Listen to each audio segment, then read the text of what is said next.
எக்விடாஸ்லேயே loan வாங்கி suppose கஷ்டத்தில் இருக்காரு, நம்ம ஸ்டாஃபே போய் மிஸ்பிஹேவ் பண்ணியிருக்காருன்னு வச்சுங்க, ஏதோ தவறான வார்த்தை பேசியிருக்காரு, மன உடைச்சலுக்கு தள்ளியிருக்காரு ஒருத்தர் அப்படின்னா அவர் என்ன பண்ணணும்? ஃபர்ஸ்ட் ஆஃப் ஆல் எக்விடாஸில் வந்துட்டு நம்ம கால் சென்டர் இருக்குது, டைரெக்டாக ஃபோன் பண்ணாருன்னா இங்கே ஹெட் ஆஃபீஸ்க்கு வந்துடும். ஹெட் ஆஃபீஸில் கம்ப்ளைண்ட் பண்ணாருன்னா நம்ம இங்கே அதுக்குன்னு தனி ஒரு டிவிஷன் வச்சுருக்கோம், ஆர்சிஓ டீம்ட்டு, ரிஸ்க் கண்டெய்ன்மெண்ட் யூனிட் டீம்னு வச்சுருக்கோம். அவங்க போய் இன்வெஸ்டிகேட் பண்ணி தகுந்த என்ன பண்ணுவாங்க.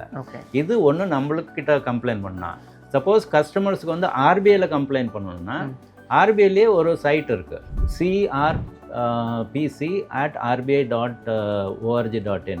அப்படி இல்லைனாக்கா 14440. ஒரு வங்கிக்கிட்டேருந்து லோன் வாங்கினா எந்த நபராக இருந்தாலும் சரி, உங்களால் காசு கொடுக்க முடியலன்னா பிரச்சனை இல்லை, நீங்கள் வந்து ஸ்டாஃப் கிட்ட சொல்லுங்கள், எனக்கு இந்த பிரச்சனை இருக்குது, எனக்கு இவ்வளோ டைம் வேணும் அப்படின்னு கண்டிப்பாக கொடுப்பாங்க. சப்போஸ் எங்கள் ஸ்டாஃபை மிஸ்பிஹேவ் பண்ணாங்கன்னா கூட நீங்கள் வந்துட்டு கவலைப்பட வேண்டிய அவசியம் இல்லை, அதுக்குன்னு தனி மார்க்கம் நிறைய இருக்குது, அதை நிவர்த்தி பண்ணுறது.